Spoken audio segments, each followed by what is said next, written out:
Olá, pessoal. Mais uma vez estamos aqui para o nosso encontro de catequese online, catequese em casa.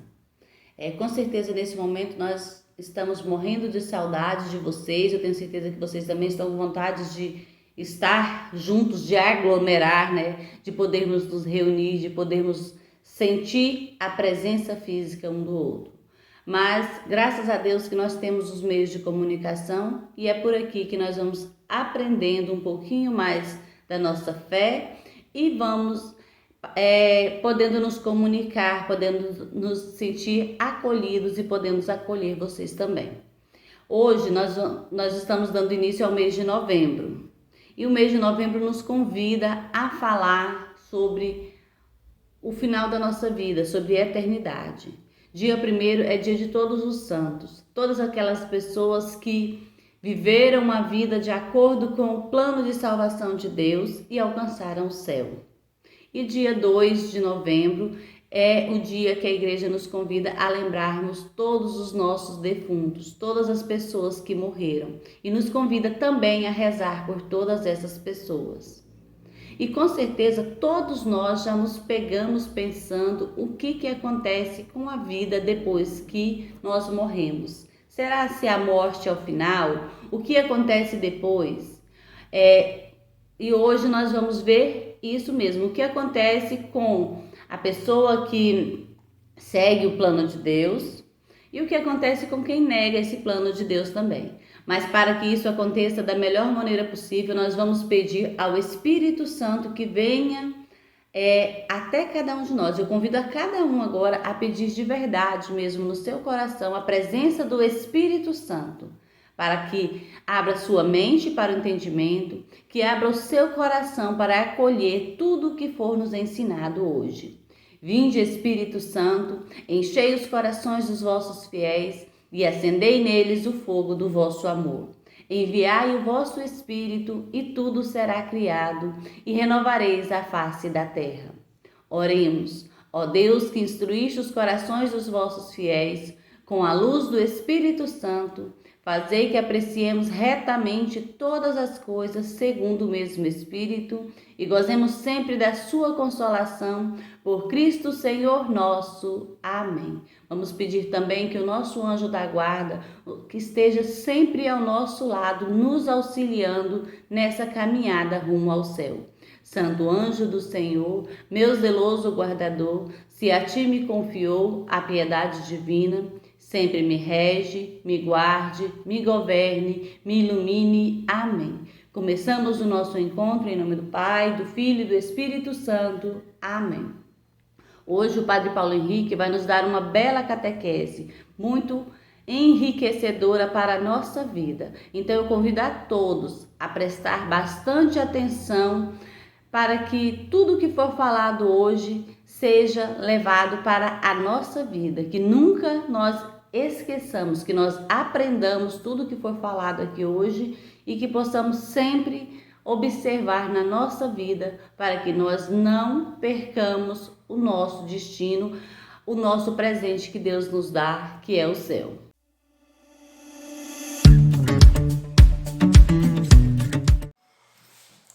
Queridos jovens, que bom poder falar com vocês e partilharmos um pouco sobre um tema muito importante, sobre a vida eterna.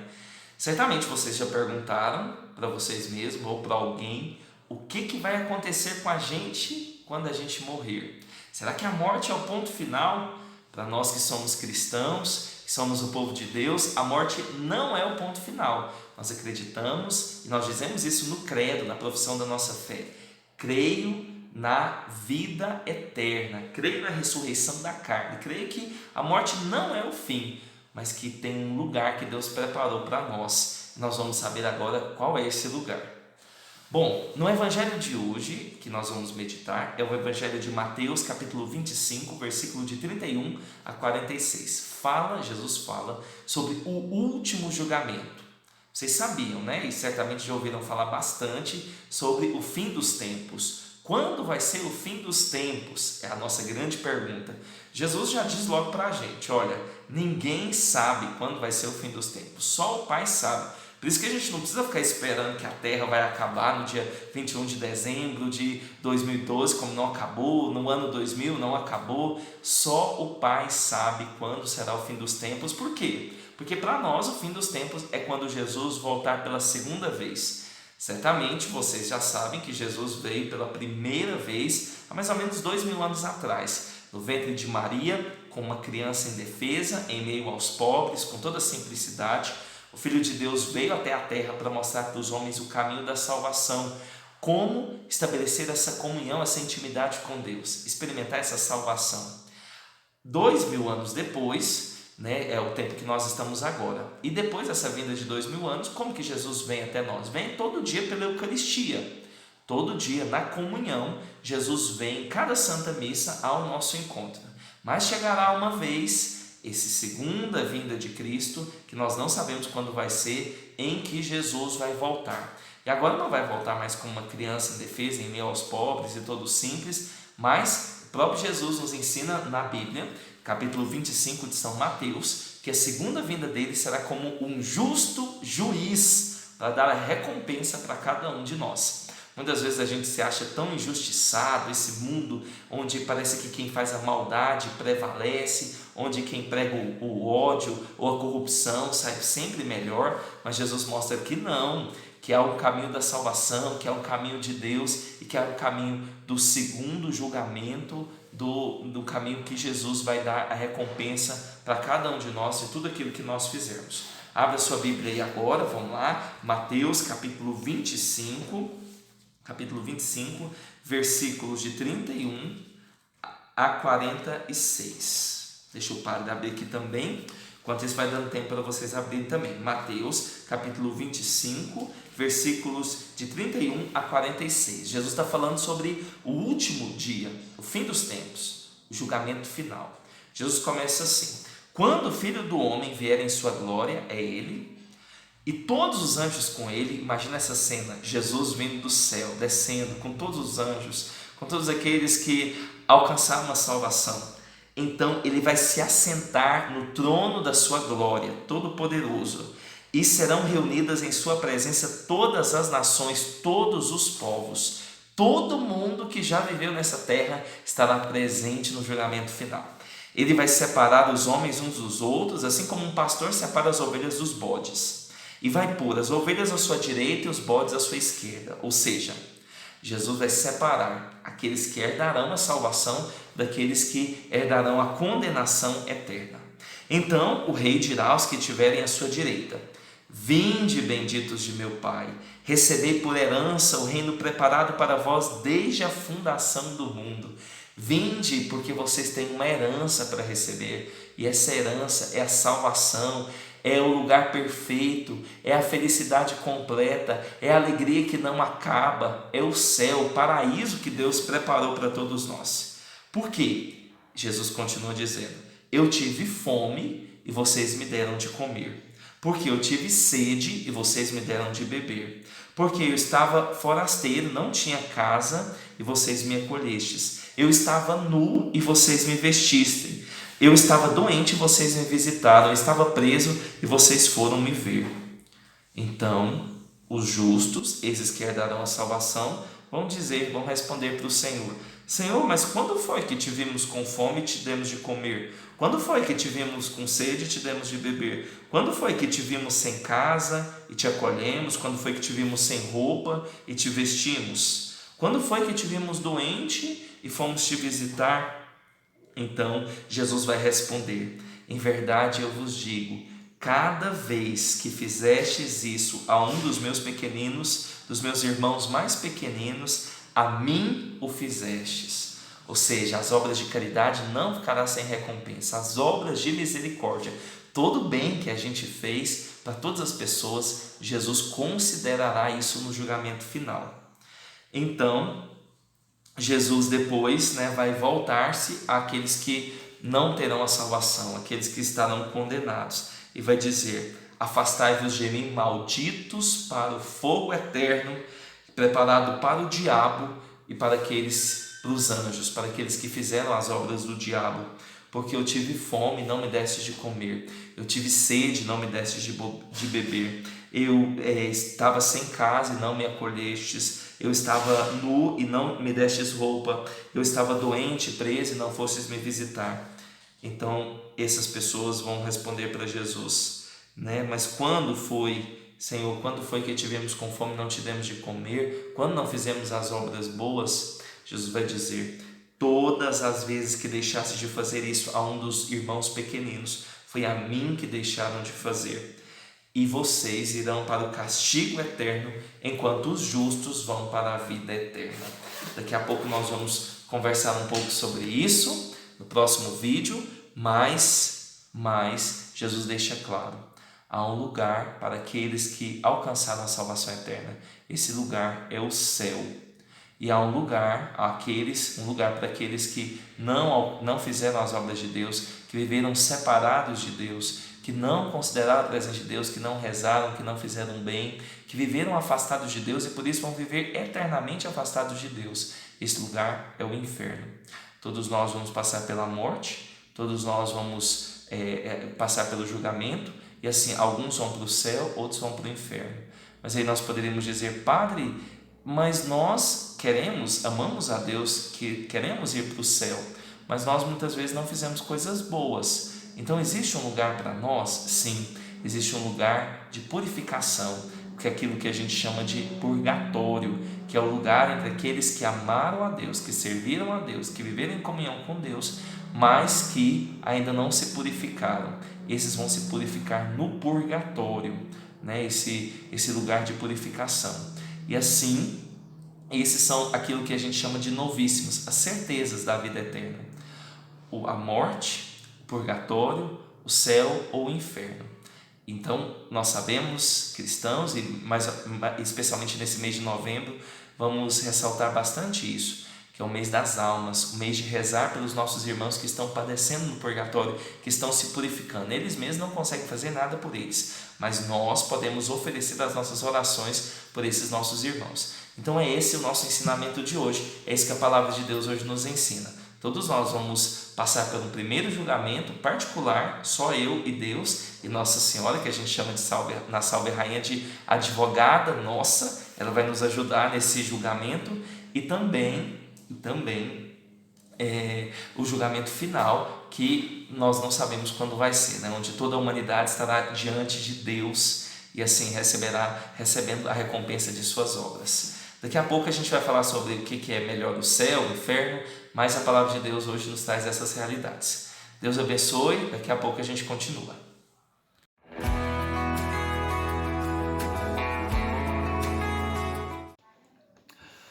Bom, continuamos a nossa formação, né, sobre a vida eterna, e agora nós vamos, depois de ter meditado a palavra de Deus, vamos dar uma olhada lá no Catecismo da Igreja Católica, esse livro amarelo aqui, que tem o conteúdo daquilo que a gente acredita, daquilo que é a nossa fé, e começa na explicação sobre creio na vida eterna, dizendo: olha, aqueles que morrerem com Cristo vão ressuscitar com Cristo, e aqueles que morrerem sem Cristo vão permanecer sem Cristo.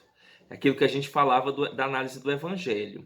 Aqueles que caminharam na vida com Deus vão herdar a salvação, mesmo que tenham que passar pelo purgatório, mas um dia chegarão aos céus. E aqueles que se recusaram, que não quiseram viver na presença de Deus, que não fizeram o bem, que não fizeram os atos de caridade, que não receberam a Eucaristia, que não se preocuparam com Deus, vão ter também a condenação eterna. Mas vamos lá primeiro naquilo que o Catecismo nos diz sobre o juízo. Todos nós vamos ter um juízo particular. A morte põe fim à vida do homem como um tempo aberto. Então morreu, acabou. E agora acabou o quê? O tempo de escolha. Ou de acolhimento da graça divina, ou de recusa da graça divina. Quem acolher vai depois permanecer com essa graça no céu. Quem recusar vai ficar recusado, né, lá no inferno, que é justamente o lugar da ausência de Deus, o lugar onde Deus não habita.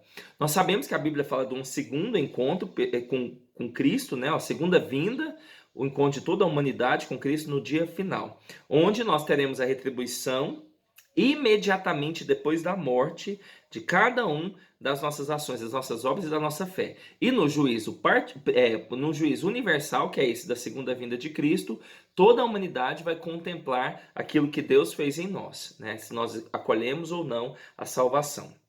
Então, cada homem recebe em sua alma imortal a retribuição eterna a partir já do momento da sua morte, num juízo particular que coloca a sua vida em relação a de Cristo, seja por meio de uma purificação, seja para entrar imediatamente já no céu. Ou seja, nós vamos ver a vida de Cristo e vamos ver a nossa vida. Se a nossa vida parece, se conforma, ou se o nosso coração é muito diferente, aí, né, não tem salvação. Mas se tiver, ou a gente vai para a purificação, ou a gente já vai diretamente para o céu. E aqui cita a frase de São João da Cruz: no entardecer de nossa vida, seremos julgados sobre o amor. Nós vimos no domingo passado, na Santa Missa, o maior mandamento da lei: amar a Deus e amar o nosso irmão. E esse vai ser o centro do nosso julgamento. Seremos julgados pelo amor. Mas vamos lá dar uma olhada naquilo que o Catecismo diz sobre o céu. Diz assim: os que morrem na graça e na amizade de Deus e que estão totalmente purificados, vivem para sempre com Cristo. São para sempre semelhantes a Deus, porque veem Ele como Ele é, veem face a face. Então, aqueles que já se purificaram aqui na terra ou no purgatório e que alcançam, então, uma vida perfeita com a Santíssima Trindade, numa comunhão de vida e de amor com Deus, com a Virgem Maria, com os anjos, com os santos, que se denomina céu.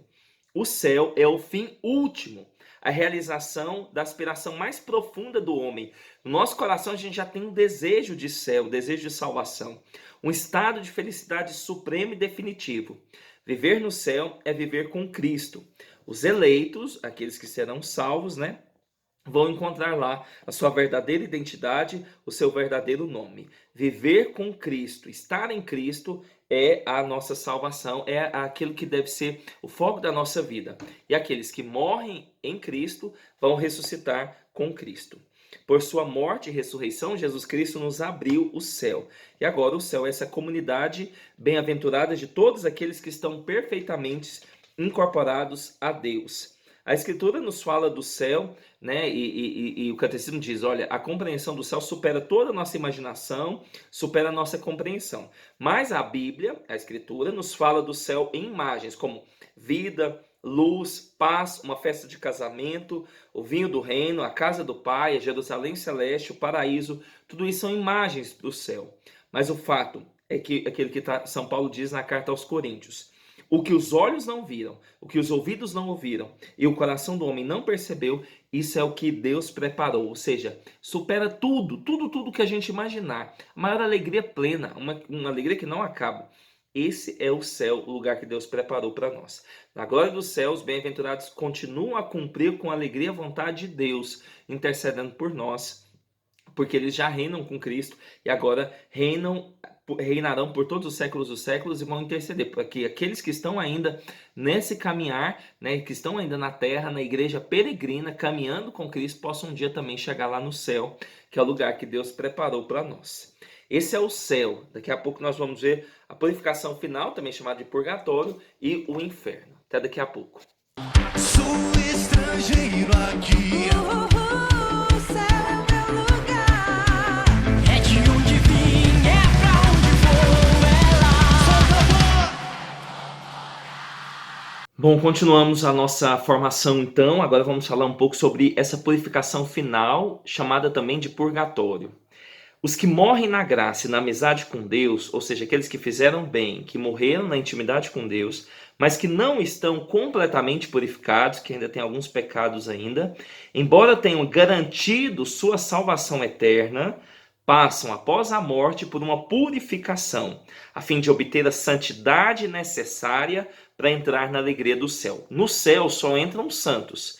Quem não alcançou um grau de santidade precisa ainda se purificar, pagar o preço dos seus pecados ainda no purgatório. E é isso que nós chamamos, a igreja denomina purgatório, essa purificação final dos eleitos, que é completamente diferente do destino, do castigo dos condenados, que é completamente diferente do inferno. Uma coisa é o purgatório, outra coisa é o inferno. A igreja sempre viu isso como na perspectiva do fogo purificador, que o próprio Jesus já nos diz, né? E acredita que haja esse estágio, né, de purificação, purgatório após a morte, pelas palavras do próprio Cristo, quando Cristo diz assim: se alguém tiver pronunciado uma blasfêmia contra o Espírito Santo, não lhe será perdoada nem neste tempo presente, nem no século futuro. Mateus capítulo 12, versículo 32. Então esse século vindouro, esse tempo que ainda virá após a morte, é o que a igreja chama de purgatório. Então a igreja diz: podemos deduzir que certas faltas podem ser perdoadas no século presente, atual, ao passo que outras podem ser perdoadas no século futuro, no purgatório. O ensinamento do purgatório apoia-se também na oração da prática dos defuntos, da qual a Bíblia já fala lá em Macabeus.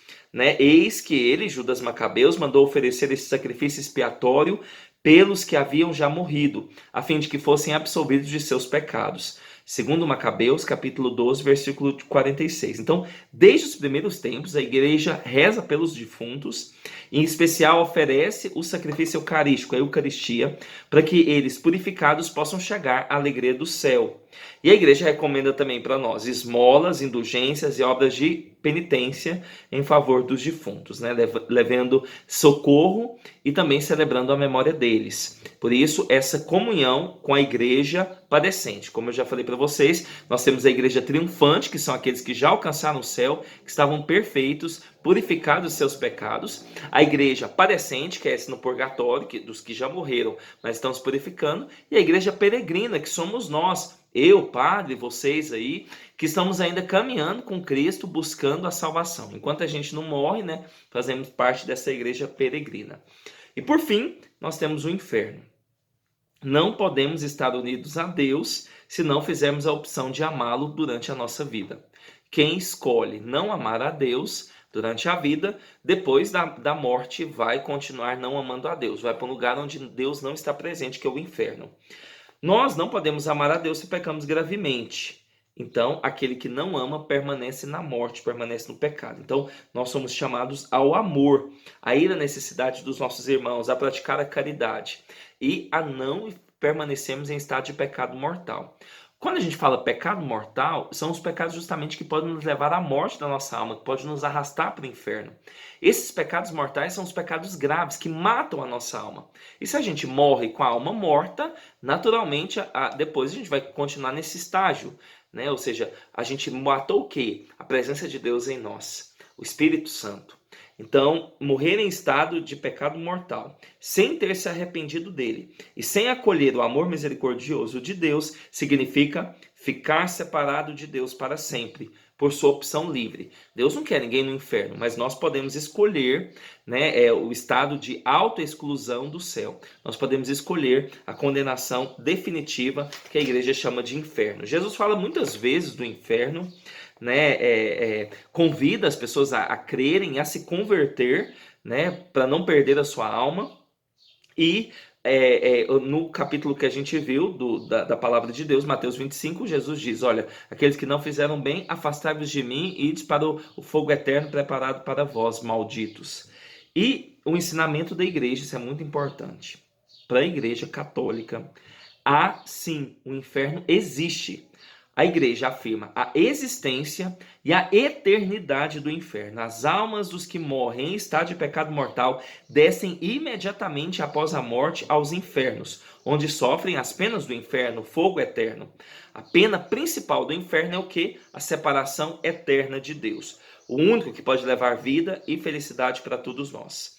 Então o homem deve viver bem na sua liberdade, porque Deus não destina ninguém para o inferno. É as pessoas que escolhem esse caminho errado, o caminho de separação para Deus. Então, quem vive aqui separado de Deus, depois da eternidade também, não vai viver junto com Deus, vai viver separado de Deus no inferno, no castigo eterno.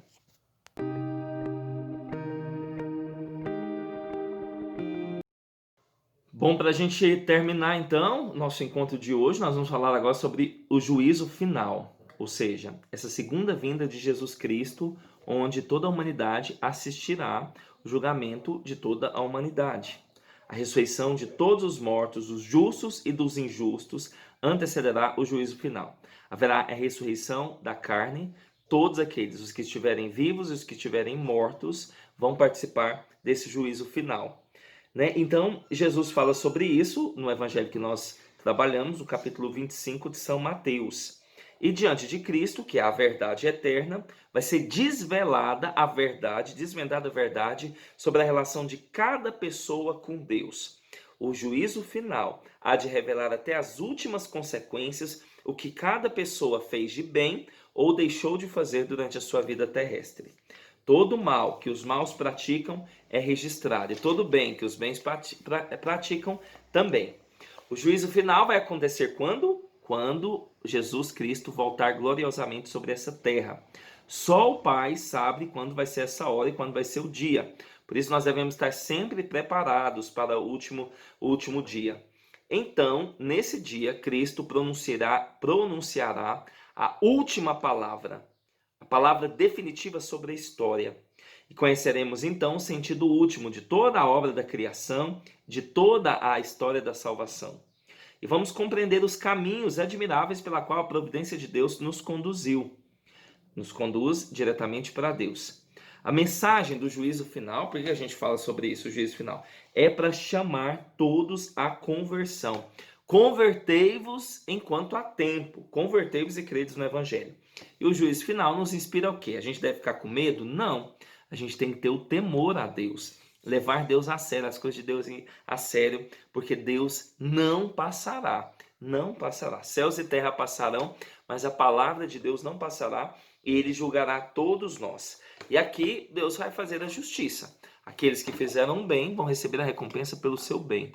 E aqueles que fizeram mal, que foram instrumentos do demônio nessa terra, que fizeram as maldades, que foram injustos, que roubaram, esses vão receber o castigo eterno. Que nós possamos, cada dia, trabalhar, corresponder, colaborar com Deus na obra da nossa salvação.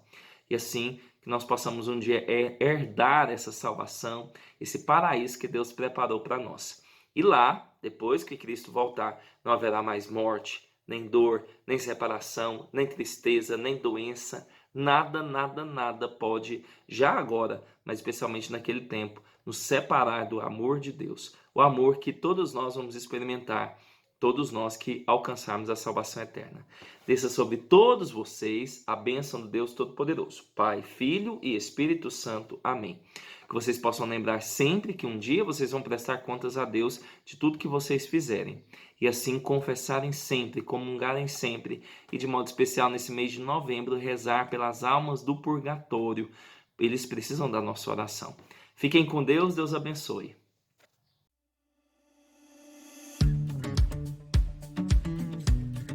Santa Faustina nasceu na Polônia em 25 de agosto de 1905 e faleceu em 5 de outubro de 1938. Foi canonizada em 30 de abril de 2000 pelo Papa João Paulo II. Ela teve várias visões de Jesus e escrevia no seu diário tudo o que via e o que ele lhe dizia, entre elas a visão do paraíso, do purgatório e do inferno, cujos relatos passamos a seguir. No dia 27 de novembro de 1936, quando a debilidade a levou à cama, escreveu a seguinte visão do céu. Hoje estive no céu em espírito e vi suas belezas incomparáveis e a felicidade que nos espera para antes da morte. Como todas as criaturas glorificam e dão graças a Deus sem cessar. Esta fonte de felicidade é invariável em sua essência, mas é sempre nova, derramando felicidade para todas as criaturas. Deus me tem feito entender que há uma coisa de um valor infinito a seus olhos, e isso é o amor a Deus. Amor, amor e novamente amor. E nada pode comparar-se a um só ato de amor a Deus. Deus, em sua grande majestade, é adorado pelos espíritos celestiais de acordo com seus graus de graças e hierarquias em que são divididas. Não me causou temor nem susto. Minha alma estava cheia de paz e amor. E quanto mais conheço a grandeza de Deus, mais me alegro de que Ele seja o que é. Me regozijo imensamente em sua grandeza e me alegro de que sou tão pequena, já que sinto tão pequena. Ele me carrega em seus braços e me aperta em seu coração. Ela não sabia o que Deus estava fazendo por ela, mas sua resposta era firme e invariável: sim, Senhor, fazei em mim tua vontade. Algo que ela sempre via em tudo isto era que o Senhor queria a sua obediência. Santa Faustina sempre manteve uma forte relação com Deus, sem saber de antemão o caminho que Deus traçava para ela.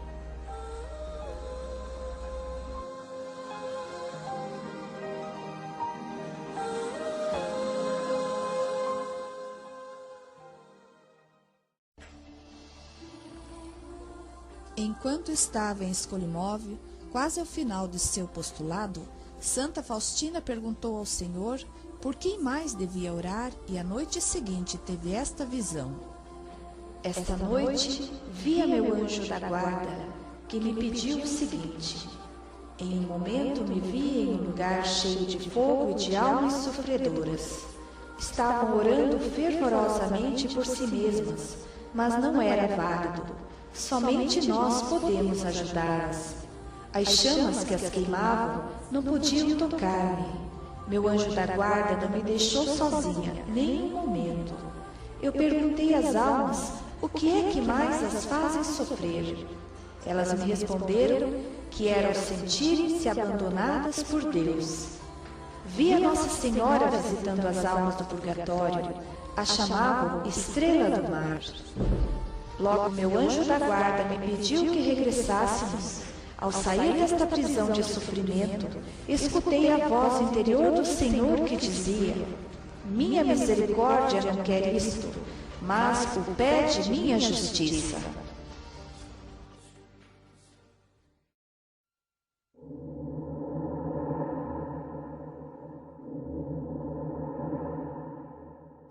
Hoje, conduzida por um anjo, foi levada às profundezas do inferno, um lugar de grande castigo, e como é grande a sua extensão.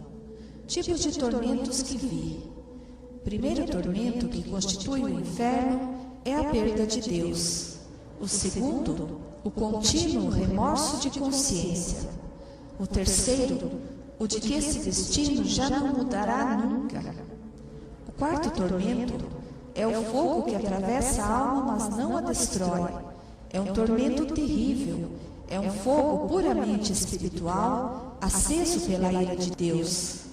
O quinto é a contínua escuridão, o terrível cheiro sufocante, e embora haja escuridão, os demônios e as almas condenadas veem-se mutuamente e veem todo o mal dos outros e o seu.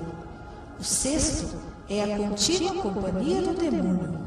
O sétimo tormento, o terrível desespero, ódio a Deus, maldições, blasfêmias. São tormentos que todos os condenados sofrem juntos, mas não é o fim dos tormentos. Existem tormentos especiais para as almas, os tormentos dos sentidos. Cada alma é atormentada com o que pecou de maneira horrível e indescritível. Existem terríveis prisões subterrâneas, abismos de castigo, onde um tormento se distingue do outro. Eu teria morrido vendo esses terríveis tormentos se não me sustentasse a onipotência de Deus. Que o pecador saiba que será atormentado com o sentido com que pecou por toda a eternidade.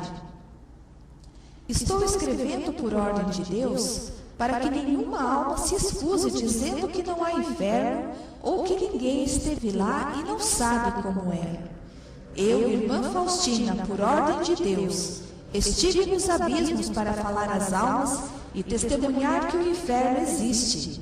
Sobre isso não posso falar agora, tenho ordem de Deus para deixar isso por escrito. Os demônios tinham grande ódio contra mim, mas por ordem de Deus tinham que me obedecer. O que eu escrevi dá apenas uma pálida imagem das coisas que vi. Percebi, no entanto, uma coisa: o maior número das almas que lá estão é justamente daqueles que não acreditavam que o inferno existisse. Quando voltei a mim, não podia me refazer do terror de ver como as almas sofrem terrivelmente ali, e por isso rezo com mais fervor ainda pela conversão dos pecadores. Incessantemente Peço a misericórdia de Deus para eles. Ó meu Jesus, prefiro agonizar até o fim do mundo, nos maiores suplícios, a ter que vos ofender com o menor pecado que seja.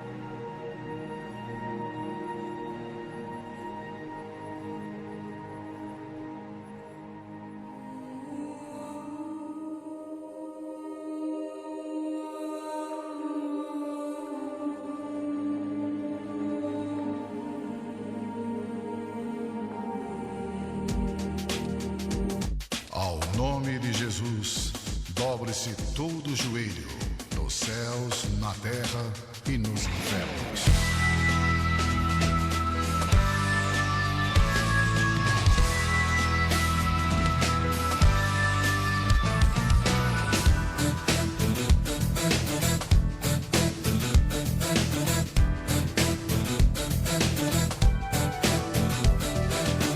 A cruz sagrada seja minha luz, não seja o dragão meu guia, seja Jesus.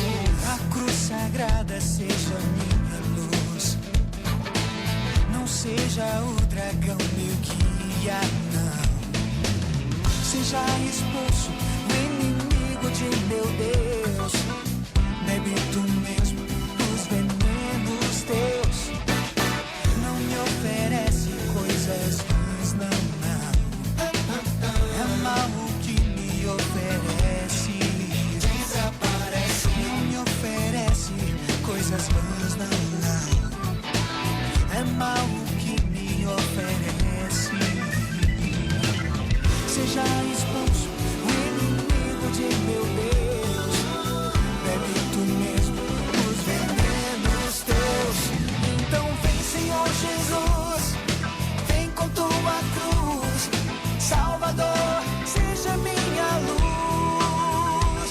Então vem, Senhor Jesus, luta em meu lugar, Redentor, vem me libertar.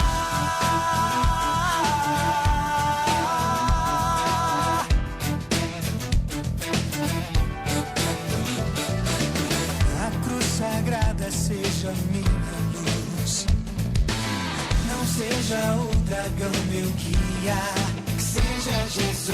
A cruz sagrada seja minha luz, não seja o dragão meu guia, não.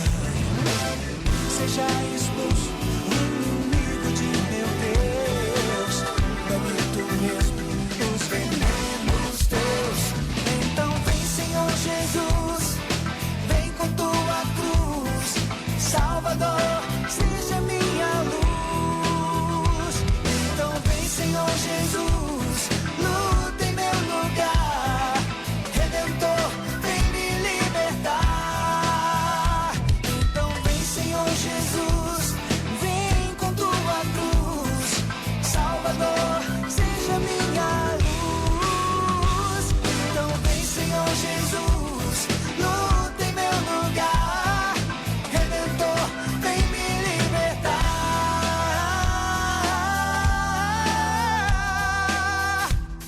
A cruz sagrada seja minha luz, não seja o dragão meu guia.